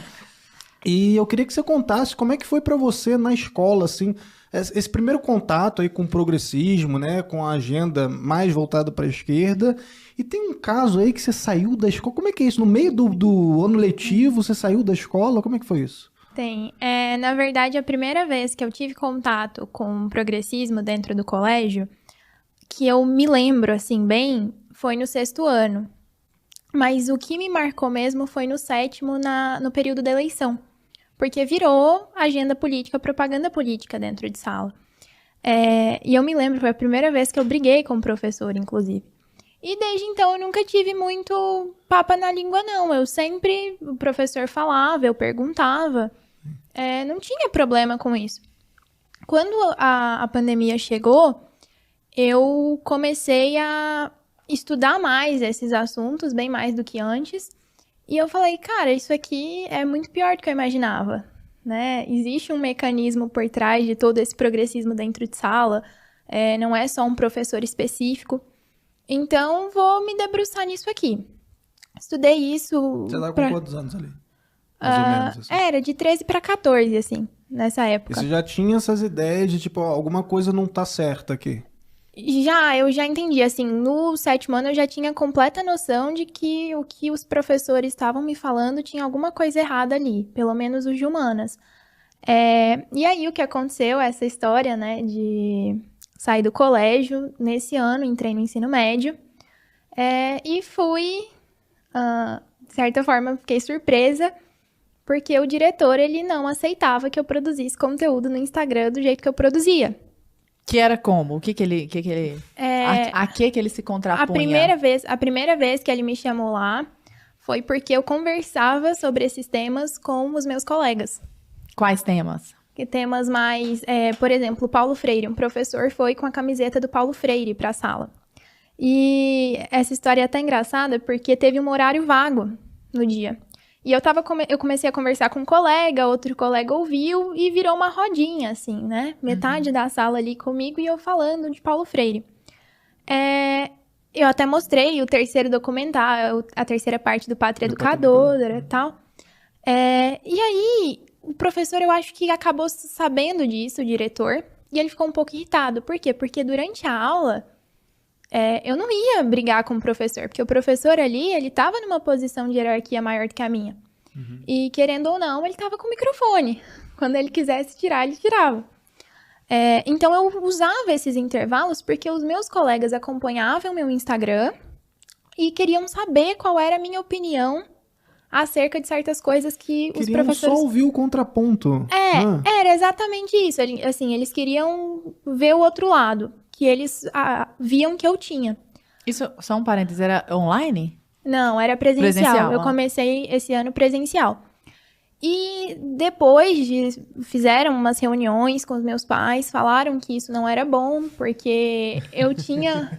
Ele falou pra minha mãe o seguinte, o nível da Isabela não é de ensino médio, ela precisa baixar o nível dela para conversar com os colegas, porque senão ela vai criar um problema na cabeça deles. Ela vai criar uma confusão, porque o professor está dizendo algo e ela está dizendo outra coisa. Então, depois de umas 2 reuniões dessas, 2 chamados, eu optei por ficar completamente online. E mesmo online, deu problema. Eu era constantemente, assim, para não falar outra palavra, atiçada pelos professores. Os professores, eles viam o que eu comentava no meu Instagram e eles comentavam na sala de aula o contrário pra querer briga, assim. Eles vira e mexe, tinha eu e mais 4 pessoas, assim, no online. Ele virava e falava assim, e no online, tem alguém que não acredita no que eu tô falando, que não concorda? Sabe? Era na cara, daquele jeito, bem olhando pra mim. E eu ficava calada. Muito adulto esse comportamento. Nossa, é impressionante. E eu ficava assim, calada. Até que teve uma semana que eu falei praticamente só sobre escola no meu Instagram. Fiz um texto, fiz uma live. E aquilo virou um problema, né? Na cabeça deles. Uma semana mais ou menos depois, no máximo 2, eles chamaram minha mãe para conversar e disseram, olha... Estamos convidando, Isabela. Vocês precisam de ajuda. A se retirar. Vocês precisam de ajuda para criar a filha de vocês. Caramba, você que sabe. prepotência. Ela virou, uma das diretoras virou para minha mãe e falou assim: você sabe, você acompanha ela no Instagram? Mais ou menos como você conhece a filha que você tem Você dentro sabe de que casa. tem uma filha? Prazer, eu conheço sua filha melhor que você. E aí ela disse, olha, eu tô querendo ajudar vocês. Eu quero ajudar na criação dela, porque ela tá muito radical. Gente, ela fala sobre cristianismo, sobre conservadorismo, isso é o quê? É quase um fascista. Quase um fascista já. Né? Que coisa. E aí minha mãe não aceitou aquilo, né? Ela disse, isso aqui eu não aceito, e se eu chamar meu marido pra reunião, do jeito que vocês estão pedindo, a gente sai daqui pra ir pra justiça, porque não tem chance do meu marido vir aqui escutar uma coisa dessas. E aí eu saí do colégio. A gente teve até um outro problema, porque me matriculei num outro colégio nesse mesmo dia, fiz matrícula, comprei tudo, todos os uniformes, todos os materiais. Quando foi 10h40 da noite, a secretária disse que estava numa reunião lá no colégio e que não podia me aceitar mais. A matrícula estava feita, eu já tinha carteirinha, eu já tinha tudo. Ia começar a escola no outro dia. Nossa. E aí a gente acabou descobrindo depois que existia uma amizade entre o diretor da escola antiga e dessa, que eu tentei matrícula. Então a gente acabou falando, não é possível, né? Eles vão fazer a gente cancelar a matrícula. Mas quer dizer, ninguém nunca contrapôs os seus argumentos. Era uma contraposição à sua pessoa e ao seu ato de falar. Era, porque eles falavam dentro de sala e eu não era de brigar na sala. Porque no começo do ano eu falei pro meu pai, quando a gente tava indo pra escola o primeiro dia, meu pai falou, vê se não arruma tanta encrenca. Eu falei, não, eu tô tranquila. Porque assim, realmente o ensino médio chega um ponto que é todo dia você ouvindo alguma coisa. Hoje, o material didático, ele segue algumas diretrizes, né? Que vem através, ou vem pela, né? Eu tenho medo de falar que eu tenho uma mega professora de português. De Deus, aí você Karen. tem que ficar pensando. Não tem, pode falar. Aí você fala, ela pensa, ai meu Deus, o que ela vai falar? Gente, eu jamais, eu só tô pensando, gente, como ela foi raça. Eu tô pensando outra coisa. Tô pensando, nossa, mas ela teve muita raça de ir atrás disso tudo, que corajosa, sabe? É isso que eu tô pensando. Tá. Mas assim, olha, se tiver algum errinho de português, você dá uma, né? Eu tô fora da escola tem muito tempo.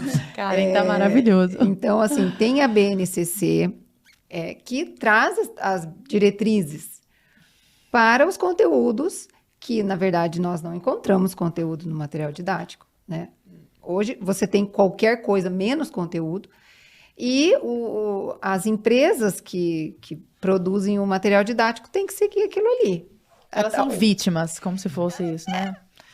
Mais ou menos. Não é que elas estão coautoras. Isso. Eu tô tentando achar o que tá passando na sua cabeça. Que, né? Então, mas eles seguem. Então, tem muitos pais que falam assim, mas olha, o material do meu filho é de tal escola. Eu falo, olha, primeiro que tem muitas coisas que às vezes me incomoda, vamos supor, essa questão do ataque ao agronegócio, o feminismo, enfim, essa pauta de gênero, ideologia de gênero. E às vezes o que vai te incomodar é outra questão. Sim. Às vezes o que incomoda ela é outra questão. O importante é o pai olhar, porque tem, entendeu? Não existe mais conteúdo. Quando você começou a perceber, tem alguma coisa que te incomodou muito falando nisso? Na verdade, eu fiquei muito incomodada na época que tudo induzia a gente a pensar que a família era ruim.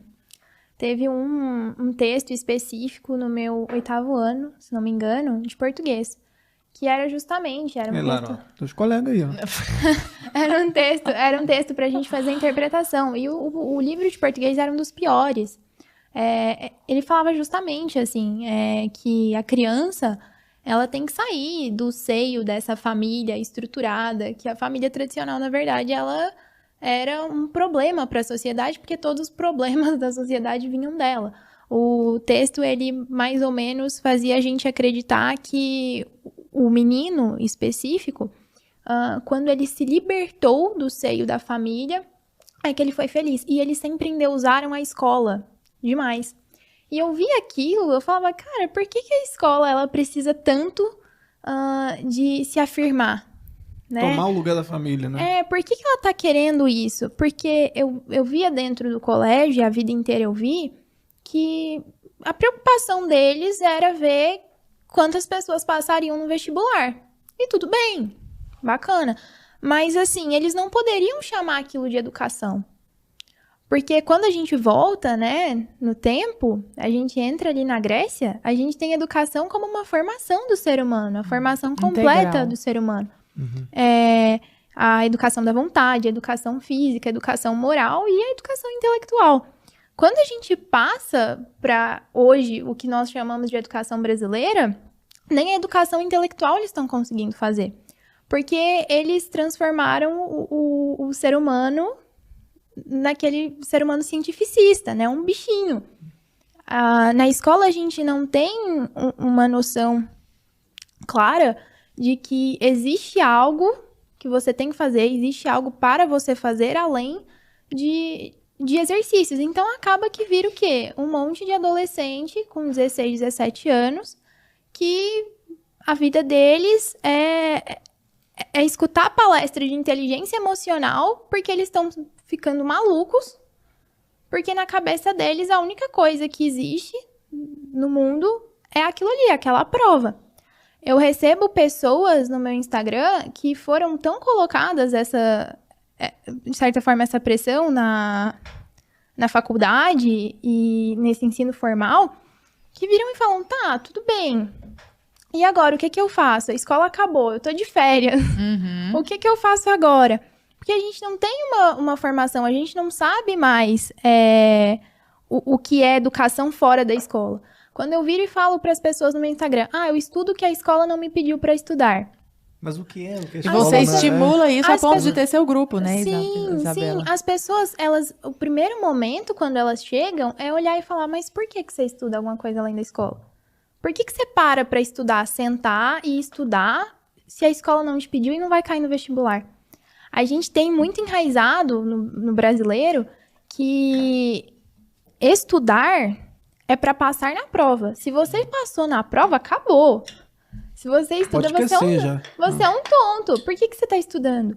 Só que a gente perde aquele senso de que, às vezes, os estudos, eles são muito necessários na própria formação do homem. Claro. Nós precisamos estudar, assim, até pra gente ter uma vida espiritual boa, a gente precisa ter noção da nossa doutrina, né? Então, a gente precisa estudar aquilo ali. Pra gente ter noção de tudo na vida, a gente precisa do estudo. Formar um imaginário com literatura, por exemplo, é necessário.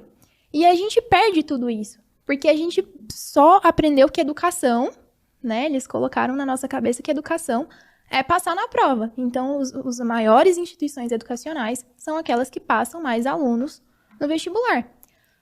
Mas acaba que nenhum aluno sai plenamente educado, plenamente alfabetizado também. Hoje nós temos no Brasil um bocado de analfabetos. A gente sai da escola sem saber interpretar texto simples. Quem aqui ficou vergonha com a menina de 15 anos dando aula sobre educação? Menina de 15 anos dando aula sobre educação. E você sabe o que me chocou? Vou falar pra vocês. Alguns pais começaram a procurar ela. O que eu posso fazer? Minha filha tá indo por coisas contrárias ao que eu ensinei em casa. Será que me dá uma dica como pai, né? Ela sabe que ela falou? Eu já sei disso, né? Eu como psicólogo eu sei como é que funciona. Mas a resposta dela me surpreendeu. Ela falou assim, olha pai, infelizmente eu acho que você não pode fazer nada. Se ela tiver amizades da idade dela, sim. São os amigos que vão influenciar. Chegou numa certa idade, você não influencia mais. Então, por isso a importância de todo o entorno. Das amizades, dos amigos, com que família você anda. Porque isso vai determinar que escolha ela vai ter lá na frente. E igual eu estou falando, os pais precisam ter noção o que é valor para vocês. O que é valor? O que você quer construir lá na frente? Quero que meu filho passe na faculdade. Legal. Não, quero que meu filho tenha um casamento saudável, esteja bem financeiramente. O que é valor? E aí eu vou, antes de trazer o Moacir aqui, para quem não sabe, ele é o sócio da escola, ele é um dos investidores de Belo Horizonte. E ele já tem um tempo que a gente vem caminhando junto. E antes de eu ter contato com ele veio de uma família carente, né? Conseguiu crescer, se tornou um empresário muito bem sucedido. E ele procurou a melhor escola em Belo Horizonte para matricular a filha. O que ele achou foi a Maple Bear. Para quem não sabe, agora tem em Divinópolis. E lá em Belo Horizonte custa R$3.000. Meio período ou integral? Meio período, R$3.000 a mensalidade. E ele, querendo colocar a filha na melhor escola, colocou ela lá. Ele falou, não, todas as pessoas inteligentes têm um filho aqui na minha envolvente, eu tenho que não. Eu tenho condição agora, e colocou. Só que à medida que a gente foi caminhando junto, eu fui falando para ele, Moacir, cara, tem outras coisas envolvidas aí, que vão influenciar. Eu conheço você, sei dos seus valores, dos seus princípios, e ali vai ser o contrário. Aí ele ficou pensando. Aí quando chegou no Halloween, ele tentou dar uma amenizada, né, colocar uma fantasia de borboleta. Aí chegou lá, só tinha bruxa, monstro e tal, não sei o quê.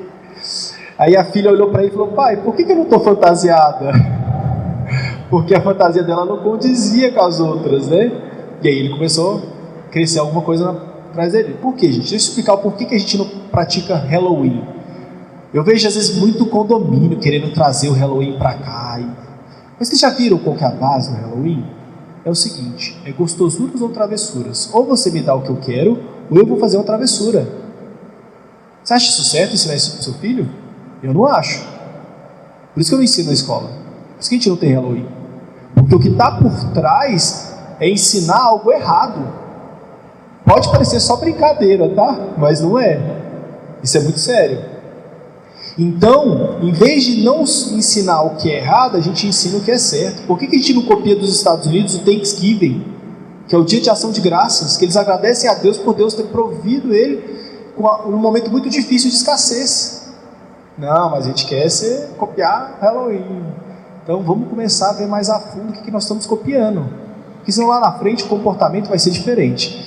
Então, por conta disso, ele tirou a filha dele da Maple Bear, não só por isso, mas outras questões, e colocou numa escola cristã que ia de acordo com os valores dele. Então, isso que eu quero que vocês entendam, quebrar paradigma. O que é valor para vocês? O que vocês querem construir para os seus filhos? Porque daí, nós como escola, vamos reforçar o que é valor para vocês. Entende? Você tem uma via de mão dupla. Quando não tem essa compreensão, fica difícil trabalhar junto. Eu vou passar para ele um pouco, para ele falar um pouco da experiência dele e o papel dele na escola. Pode vir aqui você. No multinível tem um monte de palma, né, luz e tal, mas... Boa noite, pessoal. Não sou tão bom palestrante igual o querido Thomas, e tudo que eu planejei na minha mente ali era contar a história do Halloween, então já não tem muita coisa para falar, tá? Quantas horas agora? 8h30, então fiquem tranquilos aí que até 5 para meia-noite está todo mundo em casa, tá? Tô brincando, sei que... se o jantar for por minha conta, eu acho que eles mudam de ideia, né? Mas, gente, brincadeiras à parte, é bom colocar uma pitada, né, de humor.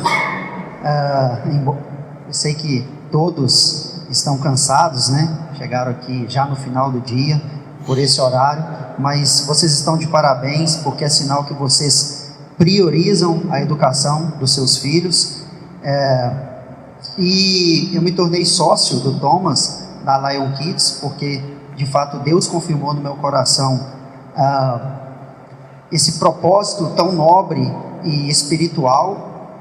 Eu, graças a Deus, sou empresário já há 12 anos, tenho uma empresa já bem sucedida, tem 62 franquias no Brasil, está em todos os estados do Brasil, e o que mais me chamou a atenção foi a questão do propósito, que hoje em dia é dito muito como clichê, né, mas para mim é muito legítimo, é uma verdade. O que me chamou muita atenção no que o Thomas falou aqui é a questão da escola, ela ensinar os princípios cristãos, conduzir, né, as crianças, que é a nossa próxima geração, dentro desses princípios, e isso está acima, né, do ensino da matemática, do português, da geografia, da história, está acima da pedagogia, que a gente entende, sabemos da importância de tudo isso, temos essa responsabilidade, mas a grande verdade é que na prática, no dia a dia, as pessoas hoje são contratadas pelo seu conhecimento, pela sua técnica, pela sua expertise. Eu falo isso como empresário, mas a grande maioria são demitidas pelo comportamento. Eu tenho uma empresa que eu comecei agora de transportes, e há 2 semanas atrás eu tive que demitir um motorista por intermédio do meu gerente, e meu gerente ficou chateado, porque falou, ele fazia média no caminhão, muito responsável, e etc, etc. Eu falo, pode ficar tranquilo, porque eu sei o que você está sentindo, que você, querendo ou não, é um cara que criou um vínculo, né, com os colaboradores, mas isso é normal hoje, né? As pessoas serem demitidas pelo mau comportamento, pela falta de ética, pela a má conduta. Então a gente prioriza muito isso, mas é claro, nós temos a responsabilidade, sabemos da importância de oferecer uma estrutura de credibilidade, uma estrutura onde vai oferecer segurança, conforto. Nós ainda somos um bebê, né? Acabamos de nascer e a gente vem de 2 anos, né, de sobrevivência, muita dificuldade econômica no país inteiro, né? Quantas escolas que não fecharam as portas, quantas empresas que não fecharam as portas, inclusive grandes empresas de médio porte, até de grande porte. E nós estamos aí com a perspectiva, com a visão de futuro muito positiva. E só de estar de pé, e com essa perspectiva, com essa motivação, com essa energia, eu já vejo que já é uma grande vitória, né? Então, obrigado, né, por vocês terem colocado, acreditado, né, no Thomas, colocado seus filhos, depositado essa confiança em nós. Eu tenho 3 filhos, né, e estudavam, né, 2 deles na Maple Bear, a outra eu ia matricular agora esse ano com 2 anos e meio, a de 7 já está na Maple Bear desde os 2 anos e meio. Em termos de metodologia, a escola realmente, de fato, é fora da curva, é muito boa. Eu acredito que foi até uma experiência para a gente tirar o que tem de bom lá e trazer para nós, mas realmente a parte do princípio, do valor, eu estava inclusive como cristão resistente, porque às vezes a gente pensa muito em deixar para os nossos filhos herança, e às vezes a gente esquece que o mais importante é o legado. O que eu conquistei hoje, financeiramente falando, não é muita coisa, mas já traz um conforto muito bom, e etc. É fruto do meu caráter, é fruto do meu comportamento, que vem de berço, que vem dos meus pais, né, dos princípios, dos valores. Só que era uma época que a gente não tinha tanta influência como é hoje, que está nas nossas mãos. Aquele slide é perfeito, onde mostra, né, a escola, a família, a base familiar, tudo começa com a gente, com os pais. Mas a extensão da nossa casa, da nossa família, com quem os nossos filhos estará se relacionando. E para completar essa história da Maple Bear, a minha filha um dia chegou chorando em casa, que foi, eu acho que dias após o Halloween, na verdade eu vi no grupo lá, o professor contou uma história lá e tal, e eles se envolveram, engajaram na história, e foi meio que, não só uma história, mas um teatro e tal, e o final da história é que tinha que trapacear o outro para se tornar a bruxa. E aí a minha filha chorando porque não se tornou a bruxinha. Então isso para mim já tinha sido a gota d'água, né? E é coisas sutis que eu não iria saber mesmo, se eu não tivesse lá de olho no grupo, olhando o que estava acontecendo, perguntar. Graças a Deus, né, Deus me permitiu ter o tempo de qualidade com os meus filhos, levar meus filhos na escola, buscar meus filhos na escola, estar presente com eles, perguntar, se relacionar. Eu tenho esse tempo hoje, graças a Deus. Se não fosse isso, eu não teria tido esse conhecimento, né? E graças a Deus chegou até mim e testificou, confirmou. Hoje estão matriculados na Batista Mineiro, porque é a escola que eu fui, conversei, vi a metodologia, vi os princípios, conversei com os professores e tal, e senti ali e testificou. Então já me tranquiliza, né? E por mais que a gente pense assim, por mais que eu pensava assim, poxa, eles lá na Maple Bear, né, eles teriam um ensino, uma escola internacional, minha filha tira sarro da minha cara, né, que pai, você não entendeu? O filme é em inglês, mas tira essas letras aí, eu não quero a tradução.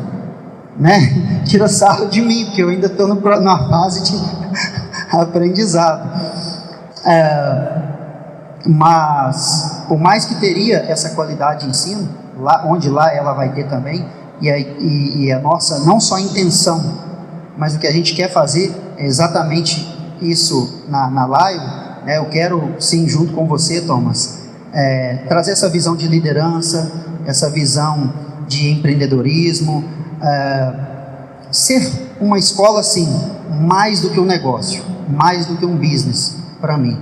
Mas a gente tem orgulho de ver, aí eu posso falar hoje, se vocês me permitirem, as nossas crianças crescerem, serem crianças bem-sucedidas, abençoadas acima de tudo, e que o depoimento, sim, seja o depoimento eterno, o depoimento da vida após esta vida, porque ela sendo treinada com caráter cristão, tendo um bom comportamento e, é claro, tendo um bom ensino, ela vai ser bem-sucedida e, acima de tudo, ela vai ser feliz, porque nem todos que são bem-sucedidos financeiramente é feliz. Então, gente, a minha palavra é essa. Eu só tinha 5 minutos, eu acho que eu ultrapassei, por isso que ele está aqui, ele não desceu, viu? Ele falou que ia segurar no microfone, mas está tudo certo. Deus abençoe vocês.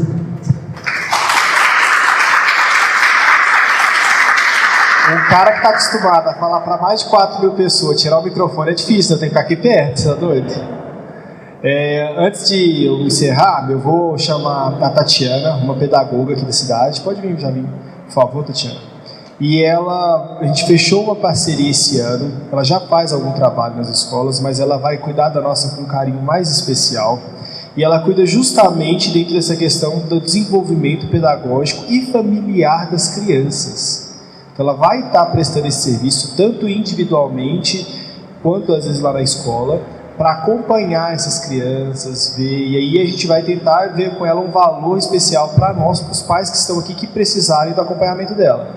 Eu vou pedir para ela explicar com detalhes, para vocês entenderem melhor qual é o trabalho dela, e encaixou muito com o que nós estamos fazendo. E ela, antes de subir aqui em cima, ela falando, né, qual a dificuldade de fazer os pais acordarem, despertarem para esse entendimento. E olha que ela já tem anos de experiência aqui em Divinópolis nas escolas, e ela vai poder falar com mais propriedade para vocês. E é uma alegria ter ela aqui hoje.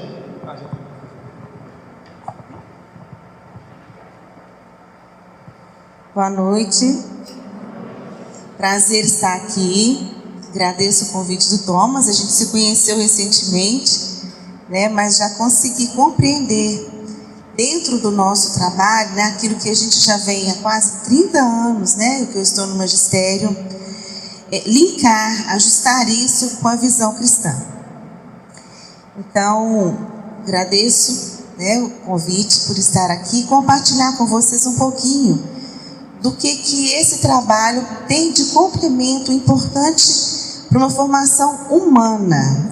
Não só a gente pensar no acadêmico, no cognitivo, mas uma formação plena, diante de tudo isso que o Thomas colocou, os relatos que a gente ouviu. Então, eu sou Tatiana Amaral, sou casada há 20 anos, sou mãe, tenho um menino, Bernardo, de 7 anos, está no 3º ano do fundamental, e uma adolescente. Alguém mais aqui tem adolescente? Então, nós estamos juntos nessa fase aí, né? Então, ouvindo aqui, a gente já consegue projetar adiante como os desafios aumentam ainda mais. Durante 18 anos, eu comecei a dar aula muito nova aqui na cidade. Então, por 18 anos, eu estive em sala de aula. O maior tempo da minha formação de magistério foi em escola particular. Tive algumas experiências na escola municipal, trabalhando com adolescentes. E, na época, era 6ª série a 8ª série. Depois, quando eu tive a minha primeira filha, vieram os novos desafios. Não tinha com quem deixar, e sala de aula, não sei se alguém aqui é professora, além das professoras da escola, né? Mas a gente carrega livro, computador, diário, relatório, para onde vai? Então, eu, com uma criança pequena, sem ter essa ajuda, eu resolvi dar uma pausa. Então, eu tirei licença sem vencimento, E retornei depois para a escola 2 anos seguintes, né, dessa licença sem vencimento. E fiquei por 1 ano só, depois que eu voltei.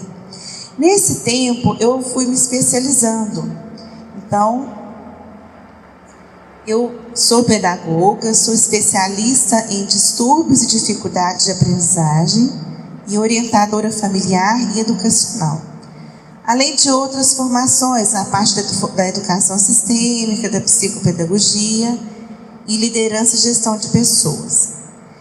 E aí, né, acompanhando toda essa vida escolar, juntamente com a família, com a escola, professor, isso me trouxe uma inquietude, porque eu adorava estar na sala de aula. Eu adorava o contato com as crianças. E eu tive uma experiência maior no Fundamental 1, né, de 3º, 4º ano. E todas essas angústias, né, todas as dúvidas, todos os questionamentos que os pais faziam, e os porquês também, os meus porquês, de como professora. Por que aquela criança aprende num tempo, aquela aprende em outro? Por que esse ainda não aprendeu? Por que aquele está com dificuldade social? Por que esse aqui não consegue se organizar, ter uma rotina? Então, essas buscas de informações me fez, né, abrir um espaço. Então, há 9 anos eu tenho um espaço de apoio pedagógico. Hoje, a pandemia me presenteou, que eu consegui construir no lote ao lado da minha casa, um espaço lindo, né? Eu falei com o Thomas que ele precisa ir lá conhecer. Foi um espaço que veio com presente de Deus mesmo. Acho que a pandemia, né, a gente desesperou um pouquinho agora, como é que a gente vai fazer, mas o Senhor nos recompensou de uma forma maravilhosa. E lá nesse espaço, eu acompanho crianças de 4 anos até o 5º ano, hoje. Eu já trabalhei até pré-Cefet, vestibular, porque o núcleo ele foi maior. Eu estava no espaço maior, onde a gente tinha outros profissionais que trabalhavam lá comigo. Então, acompanhava do infantil até ensino médio e adiante. Mas hoje eu trabalho sozinha. Eu desfiz as parcerias, construí esse espaço, estou lá. E o que esse espaço tem a contribuir? Uma vez que nós casamos, nós temos uma rotina. Marido e mulher, tem horários. Se deu para almoçar, deu. Se não deu, a gente almoça fora, come um pão com ovo. E aí a gente se organiza, porque a nossa vida como adultos, ela fica funcional. A gente sobrevive. Mas, de repente, nós somos presenteados com os nossos filhos. E tudo muda. A nossa disposição nas 24 horas, ela reorganiza. A gente precisa repaginar a vida, né? Então, a gente divide isso porque a gente tem uma terceira pessoa que depende de nós. E eu falo porque eu vivo os mesmos desafios como mãe. O meu esposo vive os mesmos desafios como pai. Ele também tem uma escola de cursos profissionalizantes. Nós não estamos descartados por sermos educadores dos desafios. Mas a forma como nós administramos. Então, o meu trabalho, o Thomas falou muito aqui de família, né? Acho que não tem necessidade de falar mais. Vocês entenderam o papel da família como o primeiro lugar onde nós temos modelos, influências culturais, segurança, acolhimento, afeto, é na família. Acho que isso ficou muito claro aqui com tudo que o Thomas falou. Agora, como que eu acho que a gente fica, às vezes, assim, angustiados como pais. Mas como que eu vou fazer ele dormir mais cedo? Mas como que eu vou fazer ele se organizar, sentar na mesa para fazer uma lição? Mas como que eu vou ensinar ele a arrumar a mochila? A tirar as coisas da mochila e colocar o que é do dia, arrumar uma lancheira. Então esse como, no mais simples, que é a organização, mas que é o mais trabalhoso, né? Porque no nosso dia a dia, a correria, a gente acaba pegando mochila e vai fazendo tudo para os meninos, né? E ao mais complexo que é, eu consigo projetar, eu consigo imaginar, de acordo com os critérios que eu estabeleci nós estabelecemos na nossa educação, eu consigo visualizar o sentido que essa formação escolar, o desempenho escolar, tem na formação humana do meu filho. Para que tudo isso? Que sentido que tem eu ficar nessa peleja? Te organiza, tem horário, estuda, vem cá, vamos ler um livro, deixa eu te tomar os fatos, olha a letra. É ou não é? Recorta direitinho, tá pondo muita cola, isso é todo dia. Então, para que isso? Esse como, esse para quê, esse porquê, é onde entra a orientação familiar. Gente, nós pais não sabemos, mas eu quero contar para vocês de novo, lembrar hoje, dia 10 de fevereiro, que nós somos cheios de habilidades e competências para ensinar os nossos filhos. Não basta amar. Não basta eu saber que isso é uma missão. Eu sou representante de Deus aqui na terra para educar essa criança. Isso aí a gente já sabe. O amor, ele é expresso, a gente expressa ele de outra forma, quando a gente inclui a criança na nossa família. Se eu não olho para o meu filho e conto para ele que eu confio nele, que ele tem capacidade de crescer, de conquistar novas habilidades, é incoerente com o amor que eu sinto pelo meu filho. Então essa coerência, essa consistência, não adianta a gente fazer um monte de coisas, assistir um monte de vídeos, ter um monte de palestras, se a gente não tem objetivos claros, critérios, valores dentro da formação, da educação ali acadêmica, linkado, costuradinho, ali, alinhavado com a dinâmica da nossa família. Então, qual que é o papel de uma orientadora familiar? De Divinópolis, a gente não escuta muito isso, né? Nenhuma, antigamente tinha. Eu já estou beirando os 50, né? Estou quase nos 45. Vamos deixar os 50 para depois. Mas na minha época, a gente tinha a diretora, a coordenadora, a supervisora, a inspetora, tudo na escola. Então, eu estudei Dona Antônia Valadares, tinha. Cada uma com a sua função.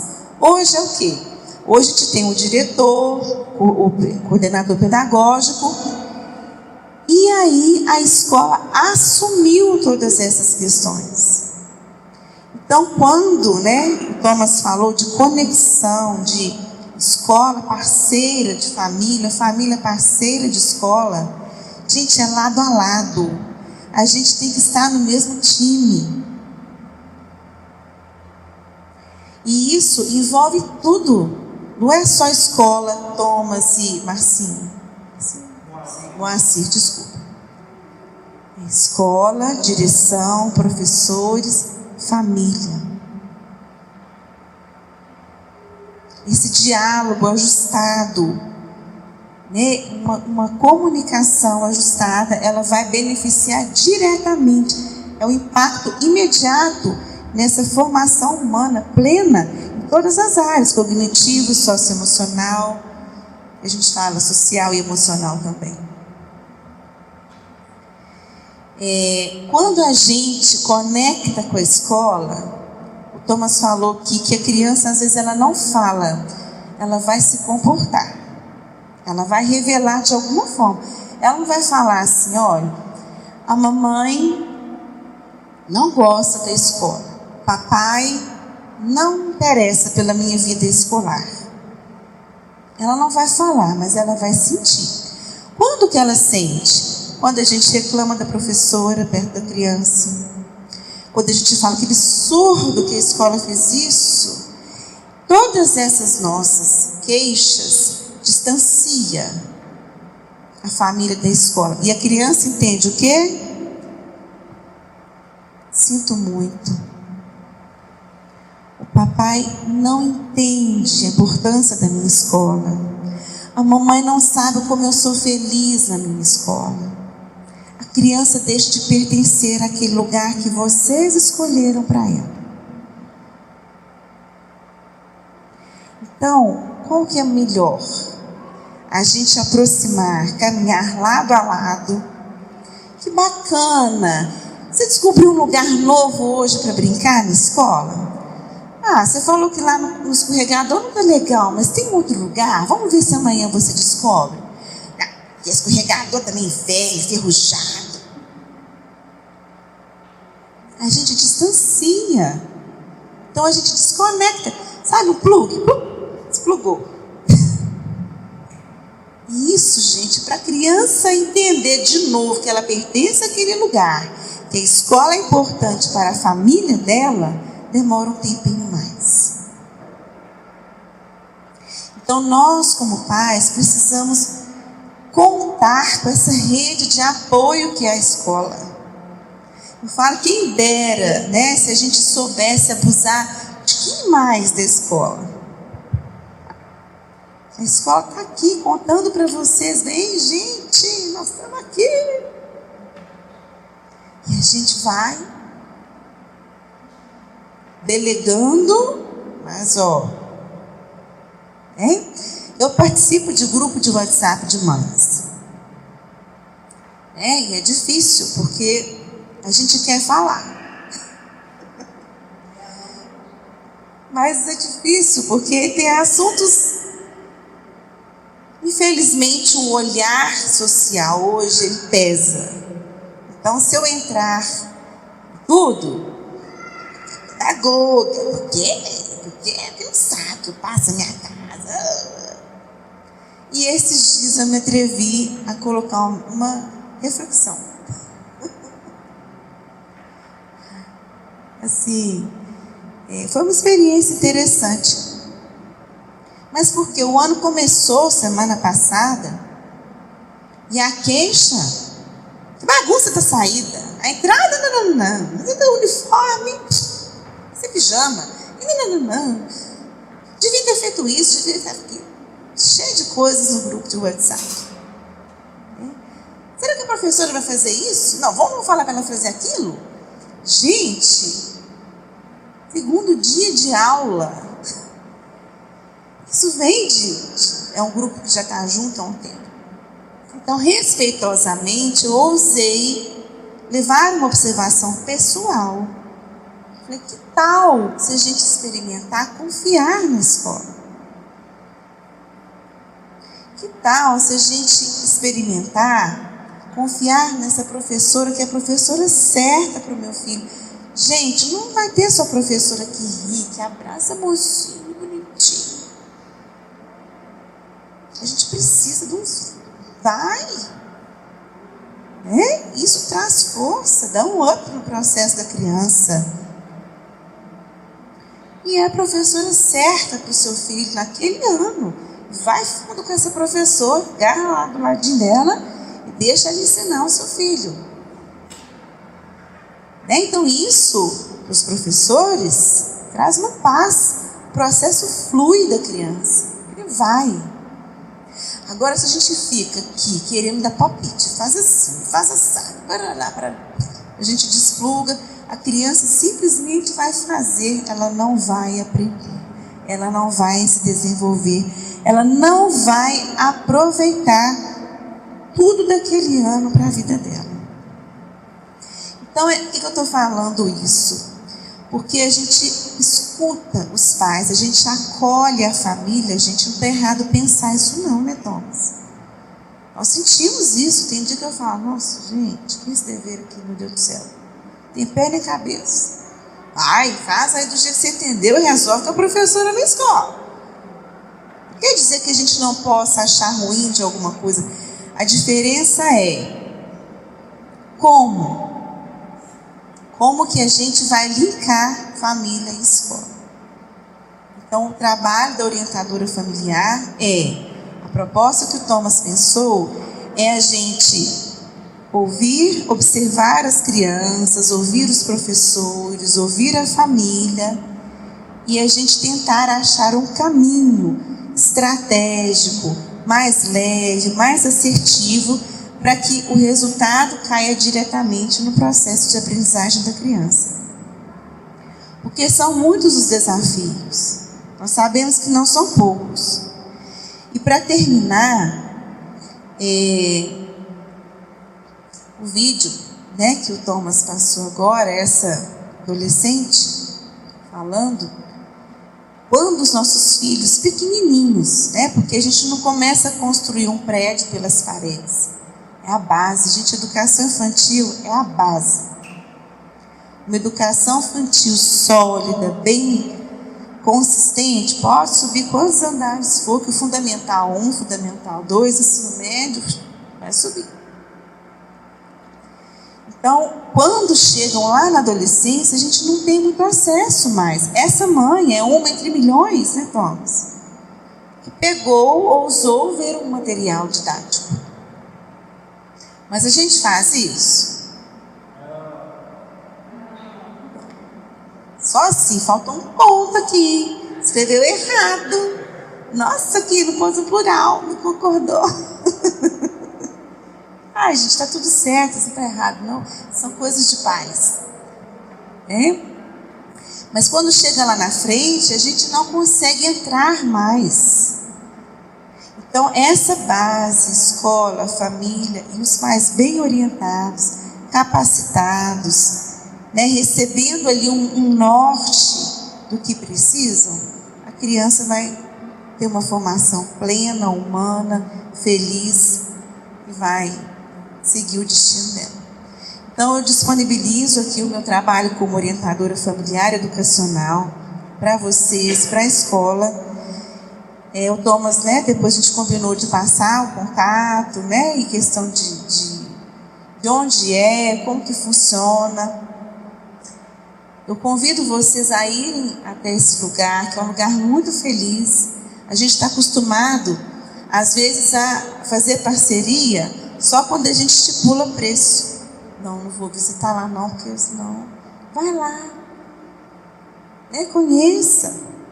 Vamos lá tomar um cafezinho, é um lugar grande, um lugar muito bonito, muito feliz. Bater um papo, eu adoro ouvir pais. Eu estou a serviço de Deus e a serviço da família. Esse é o meu trabalho como orientadora familiar. Vou bater palma? Mais uma vez eu agradeço.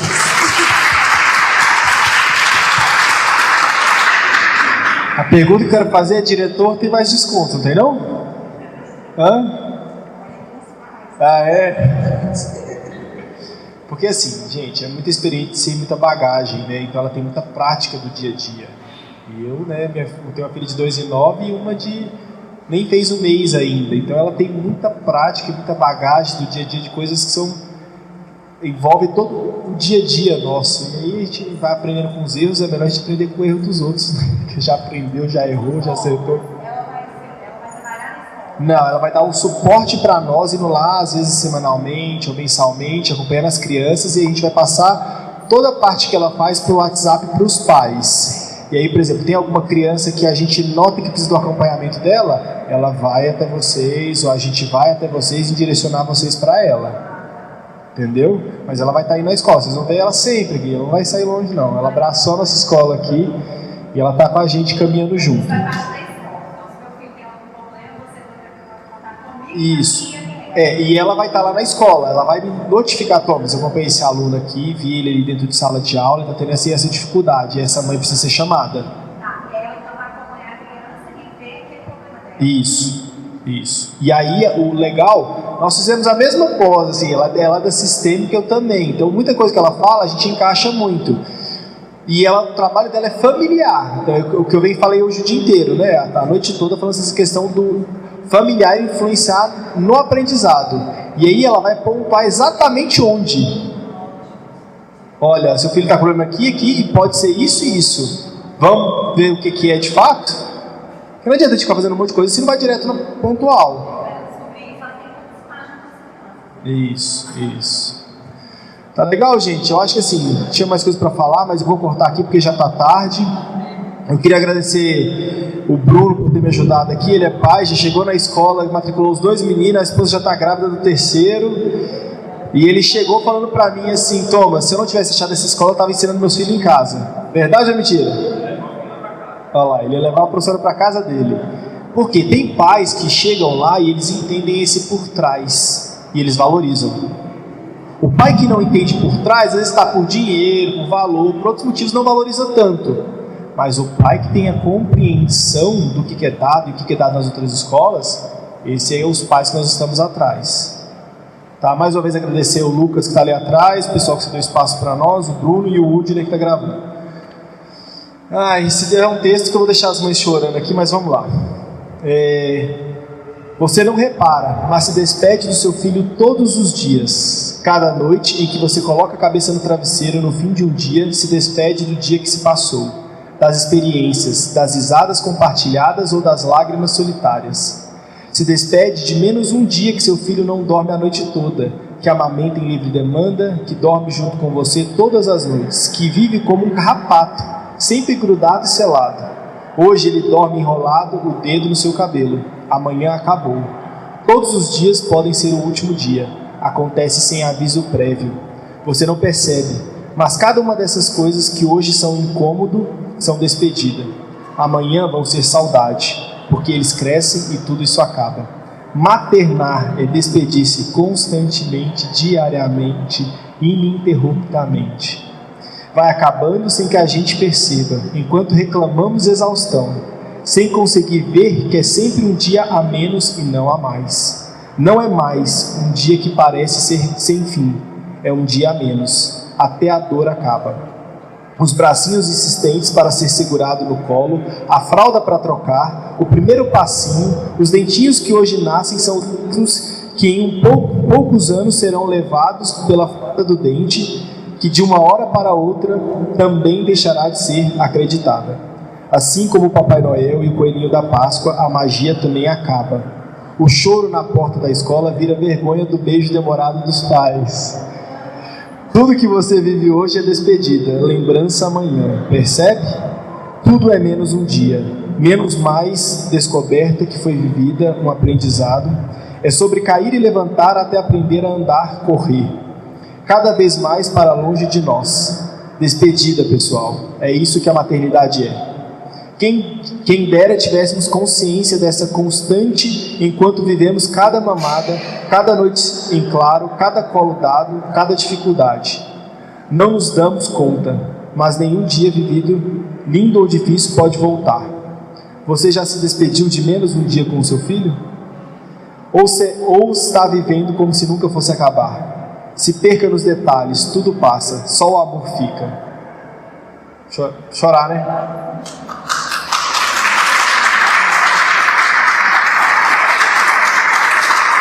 E aí eu vou pedir para as professoras ficarem de pé. Esse mês ainda nós vamos marcar a reunião pedagógica específica de cada turma com a professora em sala de aula na escola. Hoje foi uma visão geral da escola para esse ano.